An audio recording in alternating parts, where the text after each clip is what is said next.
नमस्कार आप सभी का गोल्डन जीके 21 में। तो फ्रेंड्स फाइनली आप लोगों के बीच में लेके आ चुका हूँ करंट अफेयर्स का जो महत्वपूर्ण मैगजीन और परीक्षा में यहाँ से डायरेक्टली क्वेश्चन आता है। सारे क्वेश्चन मैं आपको करवाऊंगा और सबसे बड़ी बात यह है कि मैं आपको जो है 35 से 40 मिनट में पूरा विजन आईएएस का जो मंथली मैगजीन है वो करवा दूंगा।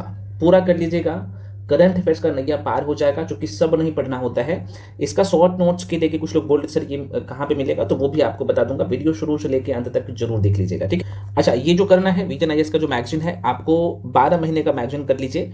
बिल्कुल करंट अफेयर्स का क्वेश्चन नहीं छूटेगा, डायरेक्टली यहाँ से प्रश्न आता है। मैं आपको 1 to 1 दिखाने वाला हूँ और साथ में सारे क्वेश्चन भी करवा दूंगा। इसी कड़ी में हम आपके लिए 72 बीपीएससी के लिए प्रीलिम्स का जो है स्पेशल प्रीलिम्स का बैच लेके आए हैं। बहुत ही नॉमिनल फी है, स्लॉट वाइज में आपको सारे क्लासेस मिल रहा है। तो जो लोग ज्वाइन करना चाहते हो आप इस बैच को ज्वाइन कर सकते हो। इसमें सारे सब्जेक्ट पढ़ाया जा रहा है, सारे सेक्शन का 110 notes, video, PDF, H and everything आपको मिल रहा है ना। एक जगह पढ़िए, सब कुछ कंप्लीट करिए। और सबसे बड़ी बात है कि यहाँ पे 1 to 1 मेंटोरशिप मिल रहा है, जो कि आप बहुत बड़े अमाउंट पे करके भी दूसरी जगह पढ़ते हो तो ये सुविधा आपको कहीं नहीं मिलेगा। और जो भी लोग आपके लिए काम कर रहे हैं, इस स्तर को कंप्लीट कर चुके हैं, सभी लोग एक्सपीरियंस है ना। तो जो लोग ज्वाइन करना चाहते हो इस बैच को, इसका फी मात्र 1499 है, 1499, ठीक है। तो फ्रेंड्स जो लोग भी ज्वाइन करना चाहते हो इस बैच को, आपको क्या करना पड़ेगा, इस नंबर पे 7319924130 इस नंबर पे पेमेंट करना होता है। पेमेंट आप गूगल पे, फोन पे, पेटीएम किसी भी माध्यम से कर सकते हैं। उसका स्क्रीनशॉट करके आप इसी नंबर पर भेजिएगा, उसके बाद आपको बैच में जोड़ दिया जाएगा। कोर्स के रिगार्डिंग कोई भी इन्फॉर्मेशन चाहिए तो आप इसी नंबर पे कॉल करके इन्फॉर्मेशन भी ले सकते हैं, ठीक है। ये कंप्लीट बैच है, डेडिकेटेड बैच है 72 बीपीएससी के लिए। तो आप आराम से आइए और स्लॉट वाइज में आपको क्लास मिल रहा है, जो कि बहुत ज़्यादा आप टाइम नहीं है। हाँ, उतना टाइम जरूर है, आप इस एग्जाम को इजीली क्लियर कर सकते हैं। साथ में मॉक टेस्ट भी चल रहा है, तो आप ज्वाइन कर सकते हैं। चलिए, तो ये जो विजन आईएएस का देखो, यहाँ पे मैं क्या करूँगा, अभी फरवरी 2026 तक आया है ना। तो मैं क्या करूँगा, आप लोगों के लिए जून, यहाँ पे देखिएगा, जून 2025 से लेके जून 2026 तक का करंट अफेयर्स विजन आईएएस की मैगजीन जो है उससे करवा दूंगा। और इसका जो शॉर्ट नोट्स मिलेगा है ना, वो पेड बैच में मिलेगा, जो कि हैंड रिटेन रहेगा। और आप 7 से 8 पेज का नोट्स रहेगा और आराम से 12 से 15 मिनट में इसे रिवीजन कर पाएंगे, ठीक है। लेकिन इस वीडियो में मैं आपको ये जो ओरिजिनल मैगजीन है वहीं से करवाऊंगा। आप चाहो तो यहाँ से खुद से भी नोट्स बना सकते हो। हाँ, लेकिन जो लोग पेड बैच में हो आपको शॉर्ट नोट्स मिल जाएगा, ठीक है। वीडियो लेकिन सभी लोग देखिए, चूंकि इसमें वही चीज बताऊंगा जो आपके एग्जाम में डायरेक्टली आएगा। सब करने की जरूरत नहीं है प्रीलिम्स के लिए, और बहुत ही महत्वपूर्ण मैगजीन है, आप सबको पता ही। अच्छा, बहुत सारे फ्रेंड्स का ये रहता है कि सर ये जो मैगजीन है, क्या इसमें से सब कुछ पढ़ना है? मेरे भाई नहीं पढ़ना है, इसलिए तो मैं आप लोगों के बीच में लेके आया हूँ आपकी प्री के लिए। सब नहीं पढ़ना है, इसलिए तो कह रहा हूँ कि वीडियो को शुरू से लेके अंत तक देख लीजिए। और सभी लोग टेलीग्राम पे जाके जुड़ जाइए, इसका आपको पीडीएफ भी मिल जाएगा, ठीक है। तो इस मैगजीन की मैं विषय सूची की बात कर लूँ तो आप यहाँ पे देख लो, जो पहला सेक्शन है आप लोगों का, यहाँ पे आप देख पा रहे हैं। अगला जो पहला जो सेक्शन है इसका नाम है राज्य व्यवस्था एवं शासन, और यहाँ से डायरेक्टली प्रश्न आता है, मैं आपको दिखाऊंगा, है ना। इसके सारे क्वेश्चन है। दूसरा सेक्शन है आप लोगों का, यहाँ पे आप देख सकते हो, अंतर्राष्ट्रीय संबंध, है ना, इंटरनेशनल रिलेशन, बहुत इंपॉर्टेंट है।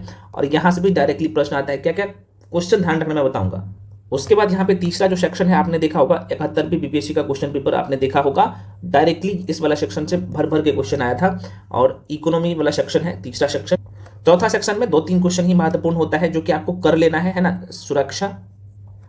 पांचवा सेक्शन आप लोग का है एनवायरमेंट, और यहां से भी 3 से 4 क्वेश्चन आपके पेपर में डायरेक्टली दिखेगा, कर लीजिए। सब नहीं करना है, मैं आपको बता चुका हूं पहले भी। उसके बाद अगला जो सेक्शन आप देख पा रहे हो, ये जो सोशल इशू देख रहे हैं, ये आपके मेंस के लिए महत्वपूर्ण है। प्री के लिए कुछ की पॉइंट जो है मैं वो बता दूंगा, है ना, जो इंपॉर्टेंट न्यूज है यहाँ से बस काम हो जाए। उसके बाद अगला जो सेक्शन है वेरी वेरी इंपॉर्टेंट है, साइंस एंड टेक्नोलॉजी। और यहाँ से पिछली बार भी 71 बीपीएससी में आप देखोगे तो 69 में 68 में प्रश्न पूछा गया था। जैसे एआई प्रभाव शिखर सम्मेलन कहाँ पे हुआ था, बहुत ही महत्वपूर्ण है, ये सब आपको करवाया जाएगा, ठीक है, इसी वीडियो। उसके बाद अगला सेक्शन आप देख पा रहे हैं फ्रेंड्स, जिसे हम लोग करने वाले हैं कल्चर, संस्कृति। और यहाँ से जीएटी वगैरह वगैरह से क्वेश्चन जो आता है यहीं से कवर हो जाएगा। उसके बाद लास्ट जो सेक्शन है एथिक्स, आपके लिए महत्वपूर्ण नहीं है, लेकिन यहाँ पे कुछ न्यूज है जो कि आपको कर लेना है। और प्रमुख जो स्थल है 11 नंबर का आप देख सकते हो, 10 और 11 आप देख सकते हो, बहुत ही महत्वपूर्ण है ये भी, यहाँ पे है ना, देख सकते हो। सुर्खियों में रही अलग अलग जो स्कीम है वो करना है। उसके बाद यहाँ पे लास्ट में देखोगे सुर्खियों में रहे जो स्थल है वो भी देख लेना है, यहाँ से डायरेक्टली प्रश्न पूछ लेता है और ये पूरा मैगजीन आपका कवर हो जाएगा। तो फ्रेंड्स पहला जो सेक्शन है मैं आपको बता चुका हूं पहले भी, आप देख सकते हो, इसका नाम है राज्य व्यवस्था एवं शासन, पॉलिटी एवं, है ना, पॉलिटी एंड जो है गवर्नेंस। अब देखो पहला जो क्वेश्चन आपको दिखेगा, वित्त आयोग। अब यहाँ से क्या क्या ध्यान रखना है, बहुत ही महत्वपूर्ण है वित्त आयोग से, जो कि अभी न्यूज में था, जो कि सुर्खियों में क्यों है, जो कि आप देखेंगे तो 16वें वित्त आयोग की रिपोर्ट संसद में जो है यहाँ पे प्रस्तुत किया गया। अब वित्त आयोग से बेसिक बातें आपको ध्यान रख लेना है, जो कि आपके स्टैटिक वाला सेक्शन में भी पूछे जा सकते हैं। अब वित्त आयोग की गठन की बात कर लो, है ना, वित्त आयोग की गठन की बात कर लो तो भाई भारत के राष्ट्रपति द्वारा, किसके द्वारा, भारत के राष्ट्रपति द्वारा कितने साल के लिए, 5 वर्षों के लिए किया जाता है। और कौन से अनुच्छेद के तहत, तो अनुच्छेद 280 के तहत। देखो यहां से 3 क्वेश्चन बन गया। वित्त आयोग, और ये 16वां वित्त आयोग है। अब वित्त आयोग की संरचना की बात कर लूं फ्रेंड्स, तो इनकी जो संरचना है, इसमें एक जो है अध्यक्ष होता है और 4 क्या होते हैं, अन्य सदस्य होते हैं। ठीक है, अब यहां से क्वेश्चन और बन सकता है कि वित्त आयोग का कार्यकाल क्या होता है। ये बहुत महत्वपूर्ण लाइन है, वित्त आयोग का कार्यकाल। तो भाई ये 5 वर्ष के लिए होता है। और एक लाइन और आपको दिखेगा, ये तो 5 साल के लिए होता है, क्योंकि ये वित्त आयोग के जो अध्यक्ष है राष्ट्रपति द्वारा नियुक्त किए जाते हैं इसे। तो जाहिर सी बात है, राष्ट्रपति जब चाहे तब हटा सकते हैं। तो सीधे तौर पे बोल सकते हो कि, सीधे तौर पे आप बोल सकते हो कि यहां पे देख सकते हैं, लिख भी दिया हूं, लिखा भी गया है कि राष्ट्रपति द्वारा अपने आदेश में निर्दिष्ट की गई अवधि तक पद धारण करते हैं। ठीक है, और एक व्यक्ति अगर वित्त आयोग के जो सदस्य या अध्यक्ष बनते हैं तो ये दोबारा भी जो है यहाँ पे निर्वाचित होते हैं, वो भी आप देख लीजिए। तो वित्त आयोग से आपने ये सारी चीजें देख लिया, और डायरेक्टली यहां से पहले भी प्रश्न पूछा गया है आर्टिकल 280 से। अब यहां पे कुछ चीजें और देख लीजिए 16वें वित्त आयोग के बारे में। अभी जो है अध्यक्ष, जो कि 16वें वित्त आयोग का जो समयकाल है, ये भी ध्यान रखना है। तो यह जो है 1 अप्रैल 2026 से 31 मार्च 2031 तक रहेगा। ठीक है, और इसकी मैं बात कर लूं अध्यक्ष, तो कौन है भाई, मैंने आपको बोला ना कि इसमें एक अध्यक्ष और 4 जो है अन्य सदस्य होते हैं। तो अध्यक्ष जो है नियुक्त किया गया है डॉक्टर अरविंद पनगडिया, और 4 जो अन्य सदस्य हैं आप देख सकते हो। इस एक व्यक्ति का नाम है टी रविशंकर। दूसरे व्यक्ति जो सदस्य हैं, 4 सदस्य जो है, मैं अभी आपको बोला हूं ना कि 4 सदस्य होते हैं और एक अध्यक्ष होते हैं ना। तो 4 सदस्य में एक जो आप देख पा रहे हो टी रविशंकर, दूसरे व्यक्ति जो आप देख सकते हो एनी जॉर्ज मैथ्यू, और तीसरे व्यक्ति आप यहाँ पे देखेंगे तो मनोज पांडा, और चौथे व्यक्ति देख सकते हो सौम्य कांति घोष। ये सदस्य है चारों, और अध्यक्ष कौन है, तो आप कहिएगा सर 16वें वित्त आयोग के जो अध्यक्ष चुने गए हैं डॉक्टर अरविंद पनगडिया। बॉस बाकी सारी चीजें हम लोग वित्त आयोग के बारे में जो स्टैटिक वाला सेक्शन है, पॉलिटी वाला सेक्शन, वहां पे पढ़ चुके हैं। तो आपने देखा कितना महत्वपूर्ण है। अब अगला क्वेश्चन है, देख लो, बहुत ही महत्वपूर्ण है। ये भी आप देख सकते हो, कह रहे हैं 16वें वित्त आयोग की सिफारिशें। जरूरत नहीं है चीजों को ध्यान, जो कि 16वें वित्त आयोग का जो समयकाल है आपने देख ही लिया, 26-27 से लेकर 30-31 तक है, 5 सालों। अब अगला क्वेश्चन है फ्रेंड्स, आप लोगों के बीच में बहुत ही महत्वपूर्ण है क्वेश्चन है। आप यहाँ पे देख पा रहे हो, भारत में शहरीकरण बहुत ही महत्वपूर्ण है।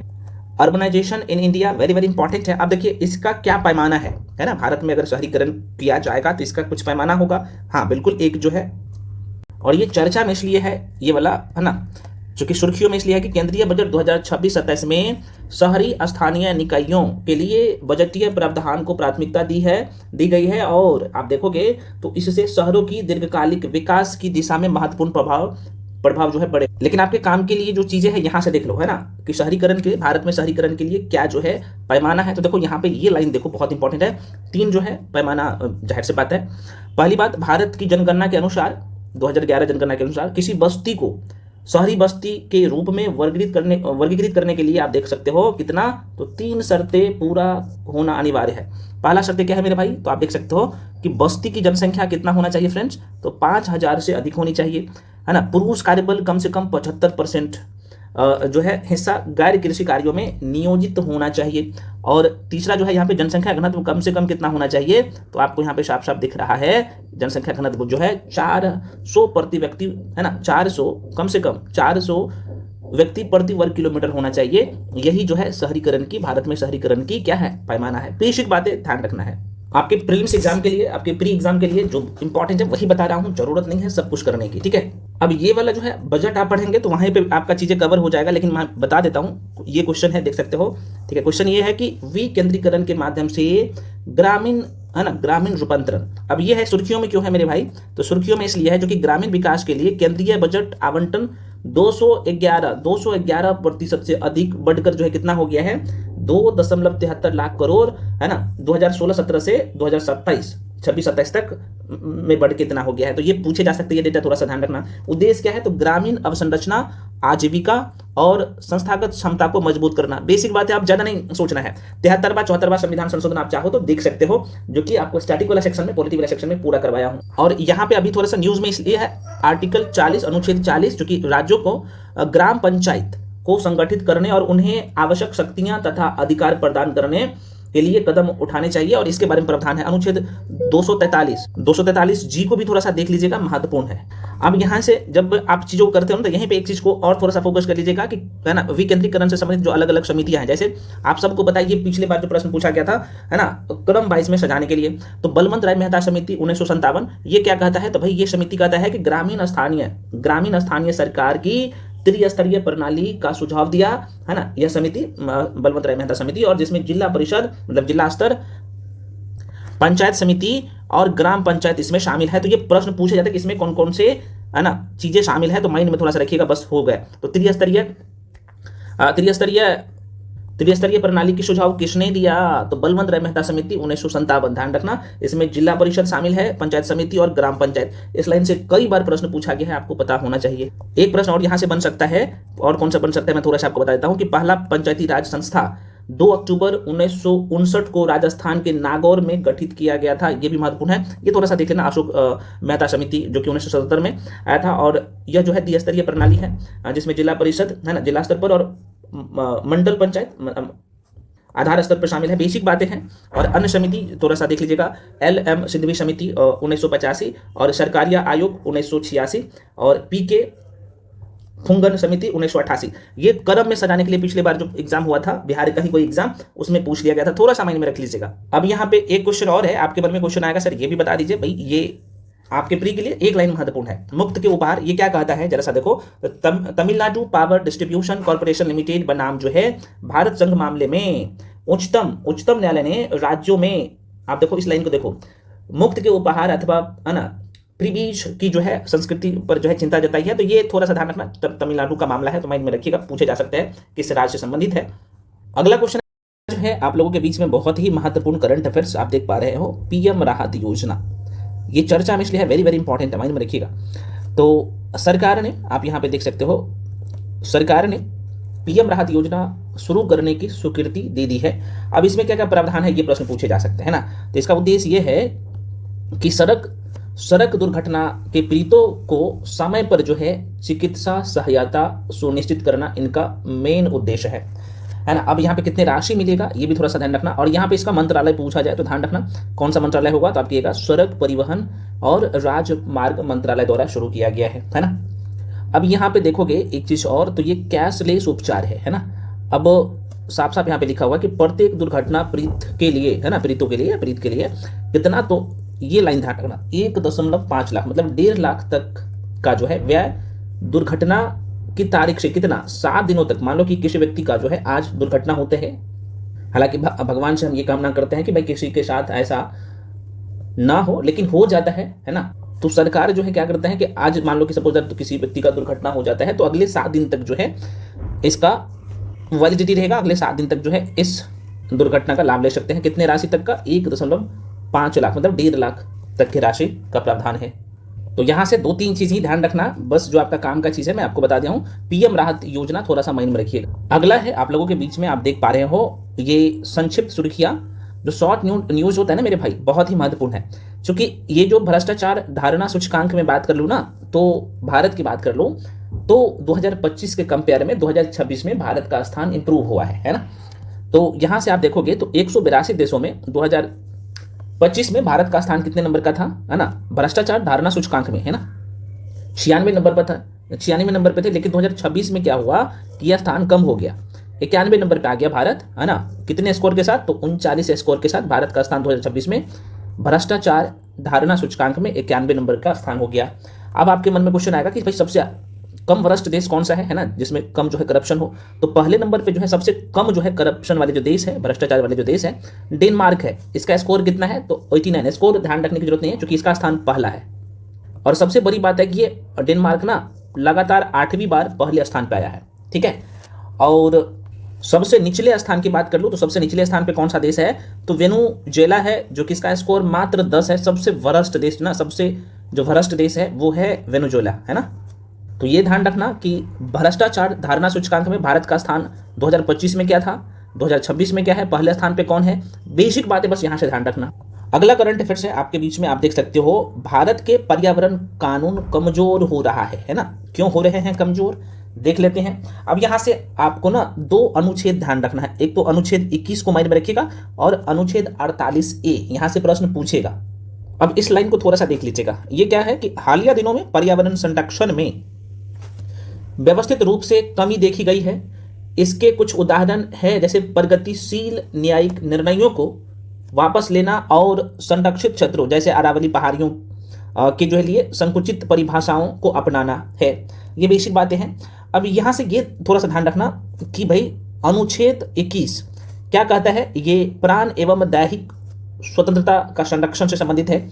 और अनुच्छेद आप देखोगे 48 अनुच्छेद 48 की बात कर ले फ्रेंड्स, तो यह पर्यावरण का संरक्षण व संवर्धन संबंधी राज्य का ये कर्तव्य है। तो थोड़ा सा ध्यान रखना दोनों आर्टिकल को। अगला क्वेश्चन है आपके बीच में जेंडर बजट। यहाँ से दो बातें आपको ध्यान रखना है, चूंकि ये फरवरी महीने का करंट अफेयर्स है तो थोड़ा सा आपको अच्छे से देखना है और ये महत्वपूर्ण है, इसलिए मैं कह रहा हूँ बार बार वीडियो को देखिए। वीडियो कम से कम 2 से 3 बार 4 बार देखिएगा, उसके बाद आपको इसका शॉर्ट नोट्स मिल जाएगा, उसको रिवीजन कर लीजिए। अब यहाँ से बहुत ज़्यादा टफ करेगा ना तो एक लाइन यहाँ से पूछा जा सकता है आपसे कि कुल केंद्रीय बजट में जेंडर बजट की हिस्सेदारी बढ़कर अब कितना हो गया है, तो आप देख सकते हो 9.37% हो गया है। और इस यहाँ पे देख सकते हो इस वर्ष कुल कितने तो 53 है, 53 मंत्रालयों या विभागों और 5 संघ राज्य क्षेत्रों ने आवंटन की रिपोर्ट दी है। तो ये पूछे जा सकते हैं इसका प्रतिशत, है ना। एक प्रश्न और यहाँ से बन सकता है कि मेरे भाई आप ये बता दो कि भारत में यह बजट जो है कब अपनाया गया था, जेंडर बजट। तो यहाँ पे ध्यान रखना भारत में जेंडर बजट 2005-6 में अपनाया गया था, 2005-6 में, सॉरी 4-5 में, माफी चाहता हूँ, 2004-5 में, 2004-5 में अपनाया गया। और जेंडर बजट जाहिर सी बात है लैंगिक समानता के प्रति सरकार की प्रतिबद्धता वास्तविक बजटीय आवंटन में परिवर्तित हो, इस पे जोर देता है। तो ये बेसिक बातें हैं, जो काम का है वो डेटा आपसे पूछा जाएगा आपके पेपर में, प्रीलिम्स एग्जाम में, प्री एग्जाम। अगला क्वेश्चन है मेरे भाई बहुत ही महत्वपूर्ण है, इतना महत्वपूर्ण है कि मत पूछिए, क्योंकि आप यहाँ पे देखिएगा ना तो विपक्षी दल के जो नेता है ना वो सदन में एक प्रस्ताव पेश किया है लोकसभा के जो अध्यक्ष है ओम बिरला, उसे हटाने के लिए। तो भाई आपके संविधान में, मतलब कि भारतीय संविधान में इसके लिए क्या प्रावधान है थोड़ा सा देख लीजिएगा। तो देखिए यहाँ पे हाल ही में विपक्ष ने लोकसभा के अध्यक्ष ओम बिरला के खिलाफ पद से हटाने से संबंधित है ना संकल्प प्रस्तुत किया। अब एक मन में क्वेश्चन आएगा कि ठीक है सर ये तो आपने, अब देखो ये वेरी वेरी इंपॉर्टेंट है, माइंड में सेट कर लो। पूछे जा सकते हैं कि लोकसभा के अध्यक्ष को पद से हटाने का भारतीय संविधान में क्या प्रावधान है, स्टेटमेंट देके प्रश्न पूछे जा सकते हैं, इसलिए बहुत ही महत्वपूर्ण लाइन है।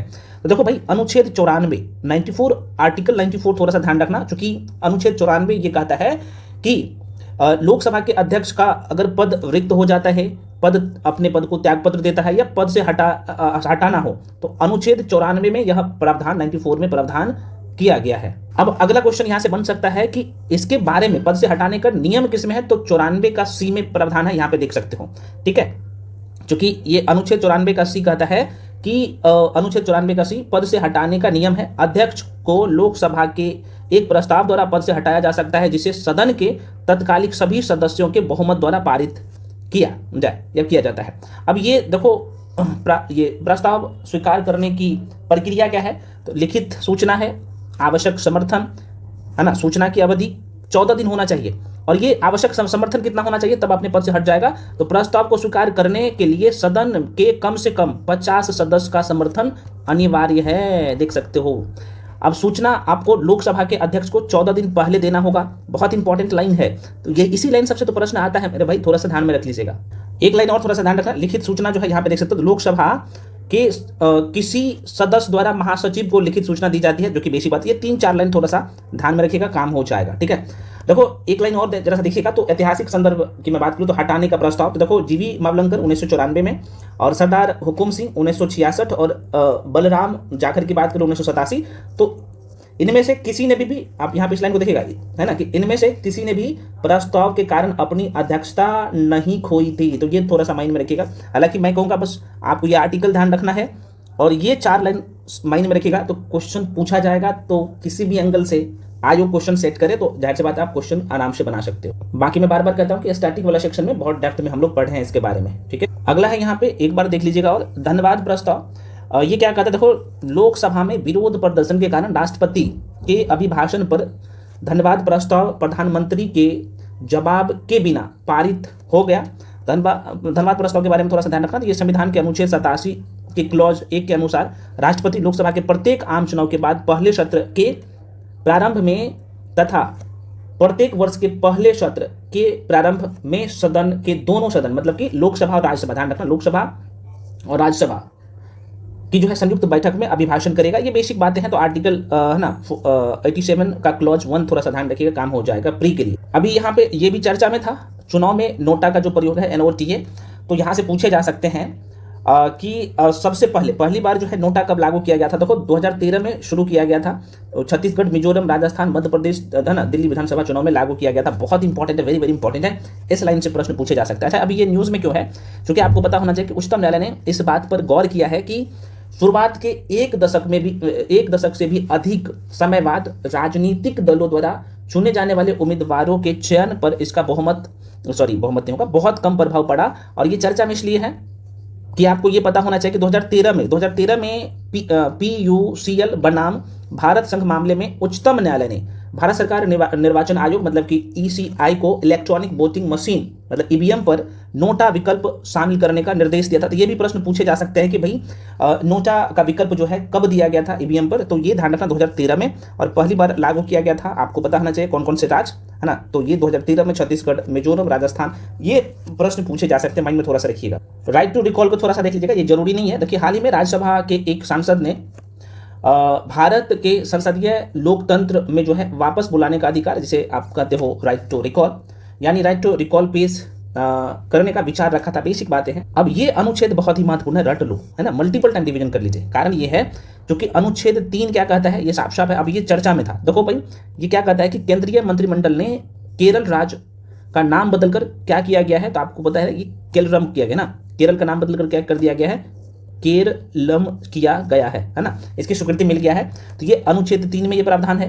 तो देखो यहाँ पे साफ साफ लिखा है कि भारतीय संविधान के अनुच्छेद 3 आर्टिकल 3 को निम्नलिखित शक्तियां प्रदान है। कौन कौन सा है भाई, तो आप यहाँ पे देख सकते हो, नए राज्यों का निर्माण करना, ये अनुच्छेद 3 में है। वर्तमान राज्यों के क्षेत्र को बढ़ाना घटाना, ये अनुच्छेद 3 में प्रावधान है। वर्तमान राज्यों की सीमाओं में परिवर्तन करना, अनुच्छेद 3 में है। और किसी राज्य के नाम में परिवर्तन करना, और यही हुआ है, केरल का नाम बदलकर क्या कर दिया गया है, केरलम किया गया है, जो कि अनुच्छेद 3 के तहत किया गया है। वेरी वेरी इंपॉर्टेंट है, माइंड में रखिएगा है ना। और ये राष्ट्रपति की अनुशंसा पर किया गया है ना, क्योंकि इसमें राष्ट्रपति की अनुशंसा जो है महत्वपूर्ण होता है। हम लोग पढ़ चुके हैं इसके बारे में, यहाँ पे देख सकते हो सारे पॉइंट्स भी लिखा हुआ है, ठीक है।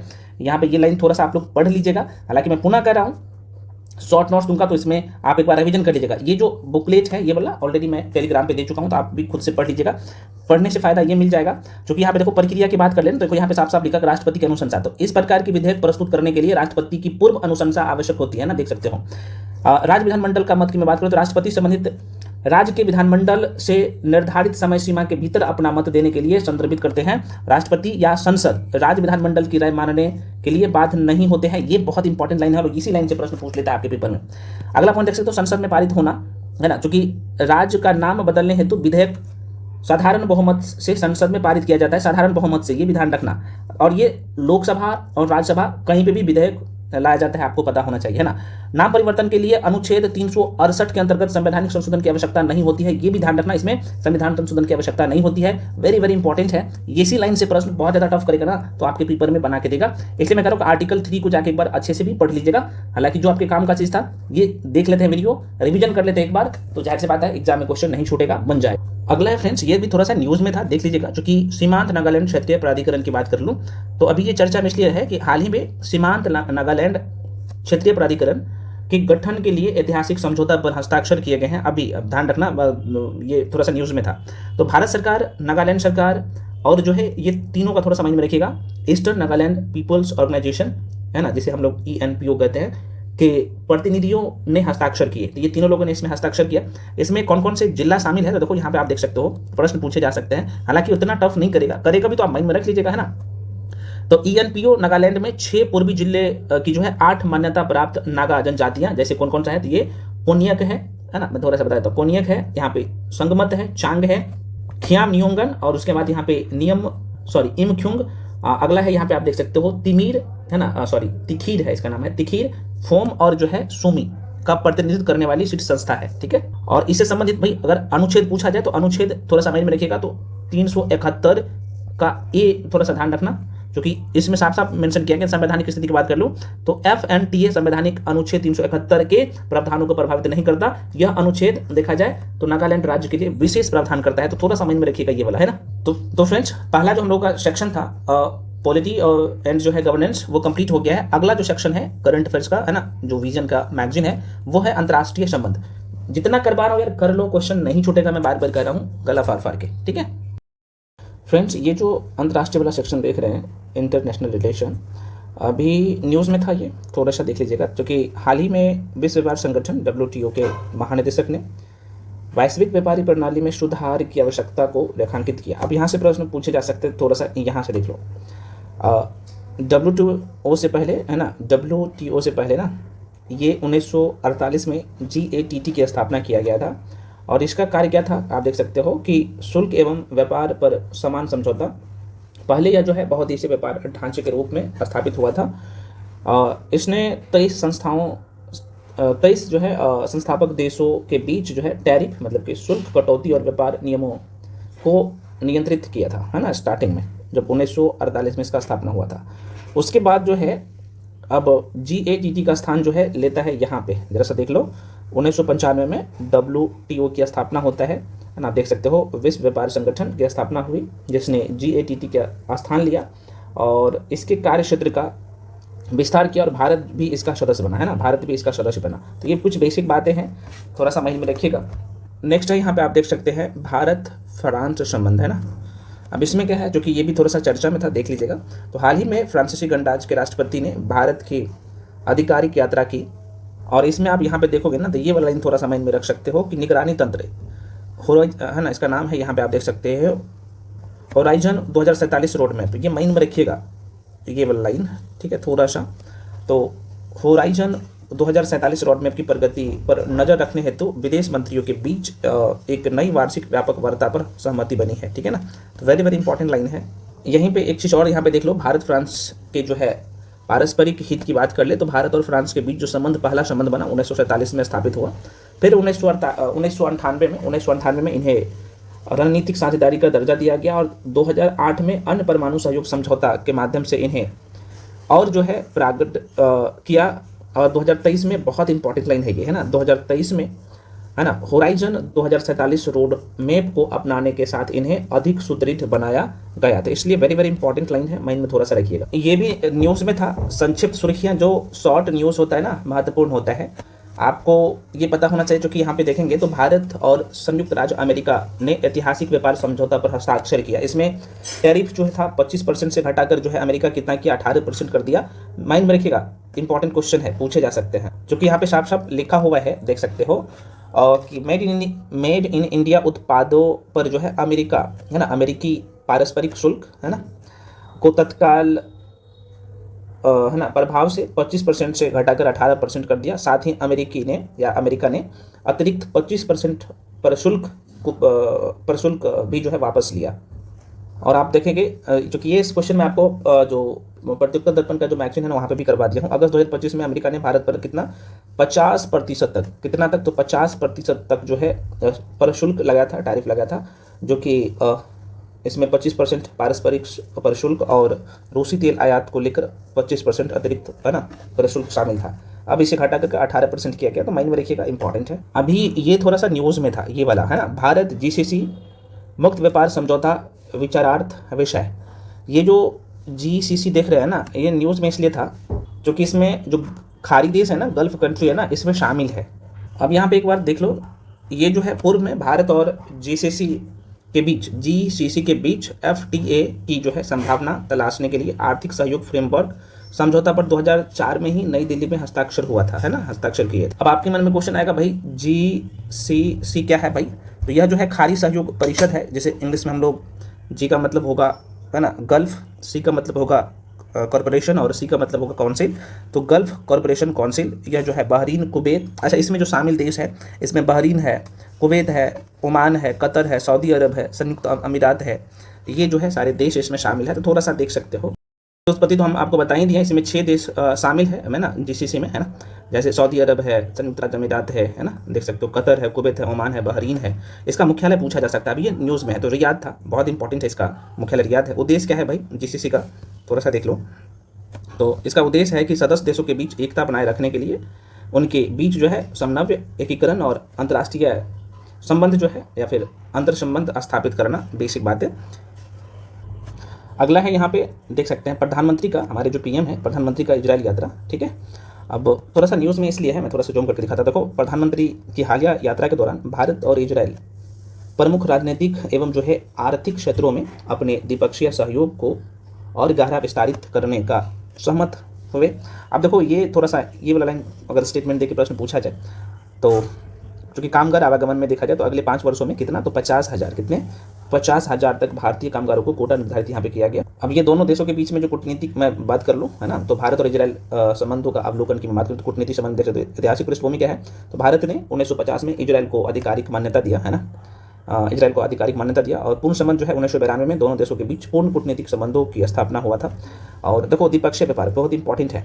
यहाँ पे 2024-25 में लगभग 3.75 बिलियन अमेरिकी डॉलर, है ना, इतना डॉलर तक हुआ। और प्रमुख जो क्षेत्र की बात करूँ जैसे हीरा, रसायन, प्रौद्योगिकी, ये सब था। और ये भी आपने देखा होगा, हम आपको पहले वाला क्लास में भी हम लोग देखे थे, I2U2 समूह के माध्यम से आर्थिक सहयोग पर एकदम सहमति दोनों देशों ने जताया। नेक्स्ट है, आप देख सकते हो प्रधानमंत्री की मलेशिया की आधिकारिक यात्रा, बहुत इंपॉर्टेंट है ये वाला। अगर देखेंगे तो इस आधिकारिक यात्रा के दौरान संयुक्त वक्तव्य जारी किया गया। इसमें क्षेत्रीय स्थिरता, आर्थिक एकीकरण और प्रौद्योगिकी में सहयोग के प्रति जो है साझा प्रतिबद्धता पर बल दिया गया था, ठीक है ना। तो बेसिक बातें हैं। दोनों देशों के बीच की मैं बात कर लूँ तो राजनीतिक और रक्षा सहयोग में देखा जाए तो रणनीतिक मामलों पर जो है कार्य समूह और SU-30 फोरम का गठन किया जाएगा, जिसमें SU-30 फोरम दोनों देशों की वायुसेनाओं के बीच रख रखाव एवं तकनीक विशेषताओं पर जो है सहयोग के सक्षम जो है बनाएगा। तो ये थोड़ा सा ध्यान रखिएगा ये वाला लाइन। और ये जो युद्ध अभ्यास है यहाँ पे आप देखेंगे, है ना, ये वाला युद्ध अभ्यास मैं थोड़ा सा दिखा देता हूँ। ये हरिमऊ शक्ति का 5वां संस्करण का आयोजन जो है दोनों देशों के बीच में हुआ, है ना, मलेशिया और भारत के बीच में, है ना, संयुक्त सेना अभ्यास हुआ, हरिमऊ शक्ति का आयोजन किया गया था। अब ये वाला देखिएगा, सेशेल्स, थोड़ा सा आपको दिखा देता हूँ। सेशेल्स राष्ट्रपति भारत यात्रा पर आए, सेशेल्स के राष्ट्रपति भारत यात्रा पर आए। अब देखो इसमें परिणाम क्या निकल के आएगा। तो क्षेत्रीय सहयोग की बात कर ले तो सेशेल्स कोलंबो, है ना, सिक्योरिटी कनक्लेव, जिसे हम लोग शॉर्ट फॉर्म में CSC कहते हैं, इसका पूर्ण सदस्य बनेगा। तो माइंड में थोड़ा सा रखिएगा। उद्देश्य इसका क्या है भाई, तो सदस्य देशों के साझा सरोकार वाली जो है अंतर्राष्ट्रीय चुनौतियों और खतरों से निपट कर क्षेत्रीय सुरक्षा को बढ़ावा मिलेगा। ये बहुत ही महत्वपूर्ण है, ठीक है। ब्राज़ील के राष्ट्रपति की भारत की राजकीय यात्रा, है ना। अब देखो दोनों देशों के बीच ना इस यात्रा के दौरान दोनों देशों ने अपने द्विपक्षीय व्यापार लक्ष्य को कितना, 2030 तक कितना डॉलर, तो आप देख सकते हो कितना बिलियन है। और ये जो आप देख सकते हो 20, है ना, बिलियन डॉलर से बढ़कर अब कितना हो गया, तो 30 बिलियन डॉलर करने का निर्णय लिया। तो ये थोड़ा सा महत्वपूर्ण है, माइंड में रखिएगा। अब दोनों देश के बीच में एक बार देख लो राजनयिक संबंध, तो दोनों देशों के बीच में कब, तो 1948 में राजनयिक संबंध स्थापित हुए थे, जिन्हें 2006 में जो है राजनीतिक साझेदारी में बदल गया था, ठीक है ना। तो ये कुछ बेसिक बातें हैं, ये वाला बहुत ही महत्वपूर्ण है, ध्यान रखिएगा। पावर गैप इंडेक्स 2025, देखो भाई ये ना आर्थिक सर्वेक्षण 2025-26 में पावर गैप इंडेक्स का उल्लेख किया गया है, बहुत इंपॉर्टेंट है, इसलिए महत्वपूर्ण है। इसमें भारत को जो अंक मिला है 4 अंक मिले हैं भारत को। तो यह पावर गैप इंडेक्स इसमें यह दिखाया गया है कि भारत अपनी पूरी राजनीतिक क्षमता से कम स्तर पर कार्य कर रहा है। और ये पूछे जा सकते हैं कई बार, है ना, यह एशिया पावर इंडेक्स से प्रेरित एक द्वितीयक विश्लेषण है। एशिया पावर इंडेक्स ऑस्ट्रेलिया स्थित लेवी इंस्टीट्यूट द्वारा जो है प्रत्येक वर्ष जारी किया जाता है। ये भी पूछा जा सकता है ना, किसके द्वारा जारी किया जाता है, तो थोड़ा सा ध्यान रखना, लेवी इंस्टीट्यूट द्वारा जारी किया जाता है प्रत्येक साल। यह एशियाई देशों के संसाधनों और प्रभाव के आधार पर उनकी, है ना, सापेक्ष शक्ति को मापता है। इसमें अगर देखा जाए फ्रेंड्स तो 27 देशों और, है ना, क्षेत्रों को 8 प्रमुख विषयों और 131 संकेतों के आधार पर जो है यह रैंक प्रदान करता है। तो भारत की मैं बात कर लूँ तो 2025 का संस्करण के अनुसार भारत का पावर गैप अंक जो है कितना है, 4 है, ठीक है, 4.0 है, मतलब 4 है। और यह अंक दर्शाता है कि भारत अभी भी अपनी पूरी रणनीतिक क्षमता का पूरा उपयोग नहीं कर पा रहा है, समझ रहे हो ना। इसमें आप देखोगे तो सैन्य क्षमता और रक्षा नेटवर्क शामिल है, आर्थिक क्षमता और आर्थिक संबंध, कूटनीति, सांस्कृतिक प्रभाव, प्रतिरोधकता और भविष्य के संसाधन शामिल है। अगला यहाँ पे देख सकते हो, इतना इंपॉर्टेंट नहीं है, क्योंकि हिंद महासागर नौसेना संगोष्ठी, क्योंकि भारत ने हिंद महासागर नौसेना संगोष्ठी की अध्यक्षता ग्रहण की है, तो ये पूछे जा सकते हैं भारत ने किया। अब इसके बारे में अगर हम लोग बात कर ले, इंडियन ओशियन है ना नोबल सिम्पोसियम है ना, शॉर्ट फॉर्म इसे बोल सकते हो। तो यह हिंद महासागर क्षेत्र के देशों की नौसेना का एक जो है स्वैच्छिक और समावेशी बहुपक्षीय मंच है ना। इसकी स्थापना 2008 में हुआ था, शुरुआत भारतीय नौसेना द्वारा किया गया था। उद्देश्य क्या है भाई, क्योंकि भारतीय नौसेना द्वारा शुरू किया गया था तो वेरी वेरी इंपॉर्टेंट है, थोड़ा सा माइंड में रख लीजिएगा। उद्देश्य है हिंद महासागर क्षेत्र के तटीय देशों के बीच जो है समुद्री क्षेत्र में सहयोग को बढ़ाना, नौसेना को साझा चुनौतियां पर जो है रचनात्मक संवाद के लिए मंच प्रदान करना और हिंद महासागर क्षेत्रों में स्थिरता सुनिश्चित करने में योगदान देना, ये प्रमुख इसका उद्देश्य है। ठीक है, इसका तो IONS का, ठीक है, हिंद महासागर नौसेना संगोष्ठी, माइंड में रखिएगा थोड़ा सा। अब ये देखो भारत ने पहली बार ऐसा किया है, ये वाला क्वेश्चन देख सकते हो है ना, करंट अफेयर्स ये वाला, संयुक्त समुद्री बल जिसे हम लोग CMF कहते हैं है ना, कंबाइंड मेरीटाइम फोर्स की बात कर ले तो भारत ने यहाँ पे पहली बार जो है कंबाइंड टास्क फोर्स 154 जिसे शॉर्ट फॉर्म में आप कहेंगे CTF की कमान संभाली है। वेरी वेरी इंपॉर्टेंट है, ध्यान रखना, क्योंकि यह जो है संयुक्त समुद्री बल के तहत एक प्रमुख बहुराष्ट्रीय प्रशिक्षण टास्क फोर्स है। ठीक है, इसके बारे में अगर देखा जाए यहाँ पे एक बार देख लो तो यह समुद्री क्षेत्र में सहयोग के लिए बहुराष्ट्रीय साझेदारी है। इसे इच्छुक देशों का गठबंधन कहा जाता है और यह अंतर्राष्ट्रीय नियम आधारित व्यवस्था को बनाए रखने के लिए कार्य करता है। ठीक है, सदस्य की बात कर ले तो भारत सहित इसमें 47 कितने राष्ट्र है, इसमें 47 राष्ट्र है। इसमें योगदान स्वैच्छिक और लचीला है। ठीक है, तो थोड़ा सा ध्यान रखना, वेरी वेरी इंपॉर्टेंट है, क्योंकि भारत जो है, भारत ने पहली बार कंबाइंड टास्क फोर्स 154 जिसे CTF कहते हैं इसकी कमान संभाली, इसलिए महत्वपूर्ण हो जाता है। माइंड में फोर्स फॉल महत्वपूर्ण नहीं है तो आप इसे स्किप कर सकते हो। ठीक है, अगला है यहाँ पे प्रोजेक्ट वॉल्ट, बहुत इंपॉर्टेंट है। प्रोजेक्ट वॉल्ट की बात कर ले, यहाँ पे आप देख लो थोड़ा सा, तो हाल ही में संयुक्त राज्य अमेरिका ने प्रोजेक्ट वॉल्ट की घोषणा किया। अब इसके बारे में देखा जाए तो प्रोजेक्ट वॉल्ट जो है आपूर्ति श्रृंखला सुरक्षा पहल है और इसके तहत अमेरिका में जो है राजनीतिक अति महत्वपूर्ण खनिज भंडार, सॉरी रणनीतिक है, राजनीतिक नहीं है, कोई बात नहीं, रणनीतिक अति महत्वपूर्ण खनिज भंडार स्थापित किया जा रहा है। ठीक है, और यह जो है आप देखोगे यहाँ पे यह स्वतंत्र रूप से संचालित सार्वजनिक निजी भागीदारी पहल है। इसके तहत अति महत्वपूर्ण खनिजों और दुर्लभ मृदा तत्वों की खरीद और संग्रह की जाएगी। ठीक, अगला यहाँ पे देख लो एक बार सरसरी निगाहों से, ये है नई स्टार्ट संधि है ना। इसमें अगर देखा जाए तो विशेषज्ञों ने चेतावनी दी है कि नई स्टार्ट संधि की अवधि समाप्त होने से विश्व के 2 सबसे बड़े परमाणु शस्त्रागारों पर जो है अंतिम कानूनी नियंत्रण भी समाप्त हो जाएगा। तो ये बेसिक सा क्वेश्चन है, क्योंकि ये संधि जो पर हस्ताक्षर जो किया गया था 2010 में है ना, और लागू हुआ था 2011 में। अब ये कुछ महत्वपूर्ण जो सुर्खियों में रहे जो संघर्ष क्षेत्र है थोड़ा सा देख लेना, इंपॉर्टेंट है। जैसे राफा क्रॉसिंग, जो कि गाजा का नाम आपने जरूर सुना होगा, गाजा का, तो गाजा की बात करें तो ये जो है राफा क्रॉसिंग गाजा, ये क्यों न्यूज़ में है भाई, देखो राफा क्रॉसिंग सीमा को आंशिक रूप से फिर से खोल दिया गया। यह गाजा से बाहर निकलने का सबसे जो है दक्षिणी पोस्ट है। यह मिस्र के जो है सिनाई द्वीप, बहुत इंपॉर्टेंट है, कहाँ, तो मिस्र के सिनाई द्वीप के साथ सीमा साझा करता है। कौन सा, ये पूछे जा सकते हैं। ठीक है, कौन सा, तो ये राफा क्रॉसिंग सीमा, ठीक है ना, माइंड में रखिएगा। जो कि गाजा पट्टी की बात करें, गाजा पट्टी से आने के लिए केवल 2 अन्य सीमा क्रॉसिंग है और इनके नाम जो है इरेज और करेम सिलोम जो है ना, सालोम बोल सकते हो, इरेज है ना, इरेज और जो है केरम सालोम है। ठीक है, अगला क्षेत्र ये भी थोड़ा सा न्यूज़ में था, देखिएगा, प्रश्न पूछे जा सकते हैं।